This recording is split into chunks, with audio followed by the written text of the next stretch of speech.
அவ்வளவுதான் சொல்லியிருக்கிறாரு. அப்ப ஒத்துக்கிட்டதை ஒத்துக்கலங்கிறாரு. நல்லா கவனிக்கணும். எதை ஒத்துக்கொண்டாரவங்க அத்தனை பேரும் முன்னாடி அதை நான் ஒத்துக்கொண்டு ஆகுமான்னு கேட்டா இவர்கள் எப்படிப்பட்டவர்கள்? இவர்களை நம்பி எப்படி நீங்க இறங்குவீங்க? நாளைக்கு ரத்தா கொடுத்து இல்லைன்னு சொல்ல மாட்டாங்கன்னு என்ன இருக்கு? தெரிஞ்சுக்கிட்ட கொஞ்ச நேரத்தில் மறந்துட்டு மரத்தை மாற்றி பேசலாம். ஒரு வாரத்துக்கு முந்தி பேசணும் கூட மறந்துடலாம். இந்த சபையில கொஞ்ச நேரத்துக்கு முந்தி சொன்னது யாபத்தில் இருந்துகிட்டேன். நான் ஒத்துக்கொண்டால் ஒத்துக்கொண்டு ஆகுமாங்கிறார். அது ஒத்துக்கொண்டது கூட மறந்துட்டு சொன்னா பரவாயில்ல. நான் ஒத்துக்கொண்டது யாவும் இல்லாம மறந்துக்கிட்டேன்.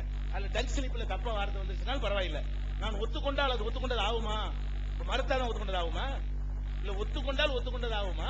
ஒத்துக்கொள்ளவில்லை என்று சொன்னால் ஒத்துக்கொண்டது ஆகுமான்னு எனக்கு தெரியல. அப்ப இந்த மாதிரியான ஒரு அடிப்படையில் போனா எவ்வளவு பெரிய ஒரு உள்நோக்கத்தில் செய்யறாங்கன்னு பாத்துக்கிறங்க. அடுத்து என்ன?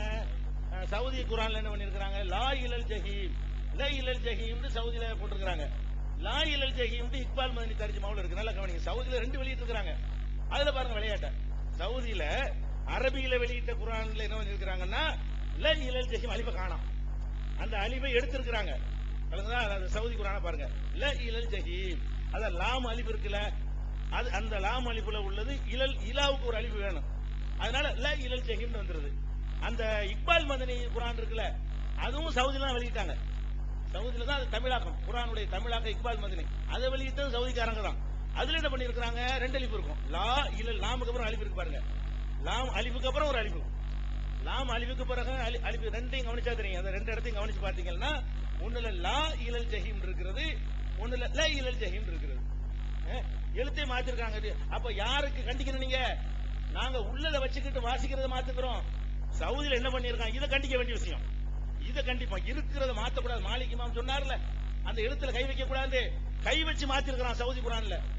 அதே நேரத்தில் இந்தியாவில் வரும்போது பிடிச்சிக்கிடுவாங்கிறதுனால இந்தியாவில் வெளியிடும் போது அதுல மட்டும் அந்த அலிஃபை கரெக்டா வச்சு வெளியிடலாம். அப்ப இந்தியாவுக்கு ஒரு அலிஃபு, இந்தியாவுக்கு வெளியே ஒரு அலிஃபை எடுக்கிறது என்ன அர்த்தம்?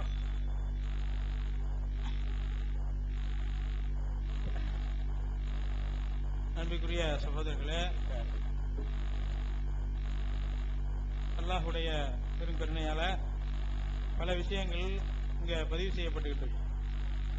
சவுதியுடைய குரானு தவறா எழுதியிருக்கிறாங்க அப்படிங்கிற செய்தியை கூட முடிச்சிருக்கிறாங்க.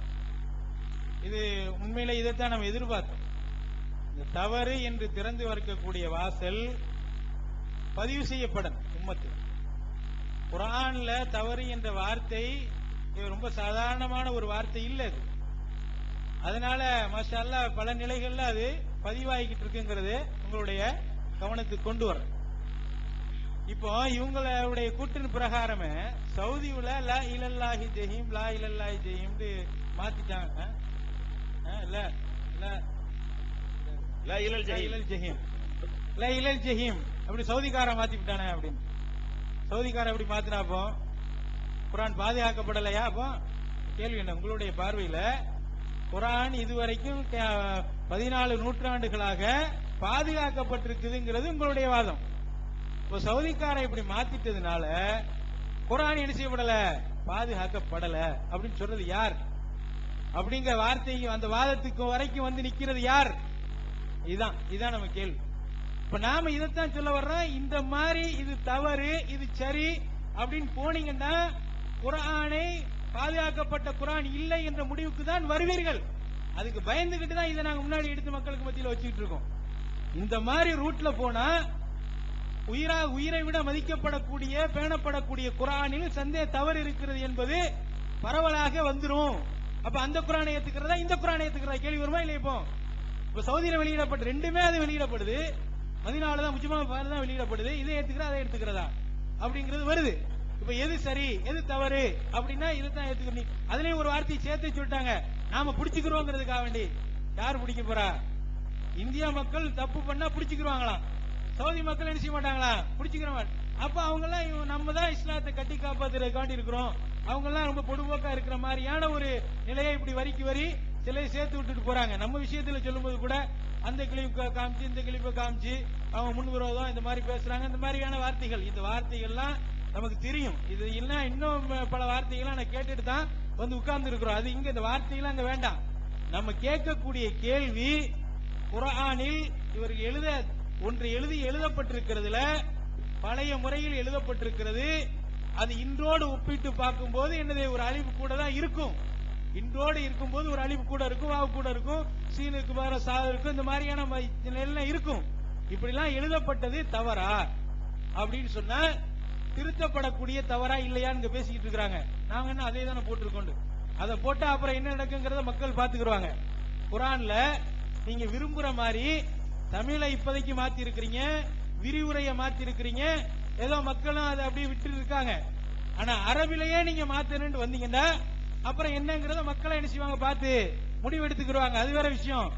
இந்த நிலையை பொறுத்த வரைக்கும் மாத்துறது இல்ல. நீங்க எழுதின அந்த இந்த விஷயத்துல வஸ்தத்தர் என்று சொல்வதில் தவறு, பொருள் இல்லை, அர்த்தம் தராது அப்படின்னு எழுதிருக்கிறீங்க. அர்த்தம் தர்றதுக்கு நான் ஆதாரத்தை காமிச்சிட்டேன். அர்த்தம் தராதுங்கிறதுக்கு ஆதாரத்தை காமிங்க, அவ்வளவுதான்.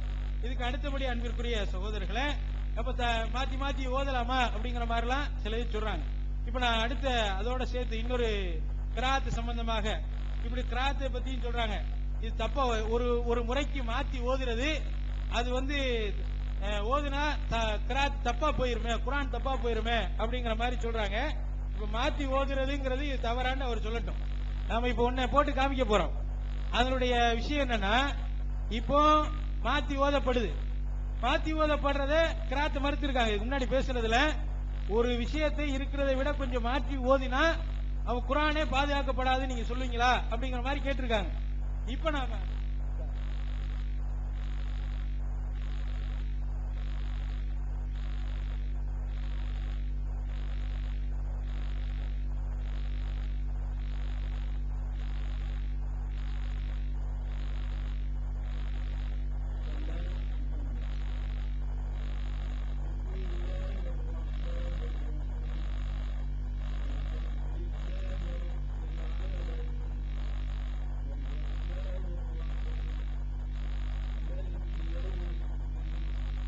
என்ன இருக்கு, மலிக்கின்னு இருக்கு இல்லையா, ஓதுனது மலிக்கின்னு இருக்கு. இப்போ இப்படி ஓதப்படக்கூடியத இவங்க பார்வையில என்ன சொல்ல ஒண்ணு தப்பா அப்படி மாத்தி ஓத மாட்டாங்களா, அப்படி மாத்தி ஓதுனா குர்ஆன் பாதுகாப்பு எல்லாம் போயிடாதா அப்படிங்கிற வாதம். இது ஒரு அறியாமை வாதம். கிராத்துகளை பற்றி அறியாதனால் சொல்லக்கூடிய வாதம். ஒரு விஷயத்தை பல மாதிரியா ஓதப்பட்டது இருக்குது. நபிகள் நாயகம் ஸல்லல்லாஹு அலைஹி வஸல்லம் காலத்திலேயே அந்த மாதிரியான செய்தி இருக்குது. அதாவது குர்ஆன் 7 முறையில் இறக்கி அருளப்பட்டதுங்கிற தகவல் புகாரியில இருக்குது. அப்ப நம்ம என்ன சொல்ல வர்றோம்னா, இதுல இப்படி எழுதப்பட்டதுக்கெல்லாம் சில அடிப்படை காரணங்கள் இருக்கு. உதாரணமா நீங்க மாலிக்குன்னு பாக்குறீங்க. மாலிக்குங்கிறதுல மீமுக்கு அடுத்து அலிஃப் சேர்த்து தான் எழுதப்பட்டிருக்கணும், சேர்த்து தான் எழுதப்பட்டிருக்கணும். ஆனா அந்த அலிஃபே இங்க இல்ல. எது சேர்ந்திருக்கு? லாம் சேர்ந்திருக்கு. மீமுக்கு அடுத்து லாமு, லாமுக்கு அடுத்து காப் சேர்ந்திருக்கு. மேல ஒரு அலிஃப் இருக்கு. இந்த மேல போடுற அரபி அந்த முறையே அரபில கிடையாது. இந்த மேல போடுற அந்த தனி கடாஜவர் கடாஜவர்னு சொல்றாங்களா இல்லையா, அந்த முறையே கிடையாது. இப்ப இது இங்க மேல தனியாக ஒரு அலிஃப் செய்யப்பட்டிருக்கு. இங்க இப்ப உள்ள இந்த இதுல பாத்தீங்கன்னா கடாஜவர்லாம் கம்ப்யூட்டர்ல வராது. அப்ப இதுல போடப்பட்டிருக்கு. இது போடப்பட்டதை தவறுன்னு சொல்லுவோமா? தவறு நம்ம சொல்லக்கூடாது, சொல்ல மாட்டோம். கத்துல இப்படிதான் இருக்குது. அப்ப இத மாலிக்கி என்று படிக்கலாம், எப்படி படிக்கலாம்? மலிக்கி என்றும் படிக்கலாம். மாலிக் என்றும் படிக்கலாம் என்பதற்காகவும் மலிக் என்றும் படிக்கலாம் என்பதற்காகவும் குர்ஆன்ல பல வசனங்கள்ல இந்த மாதிரியாக எழுதப்பட்டிருக்கு.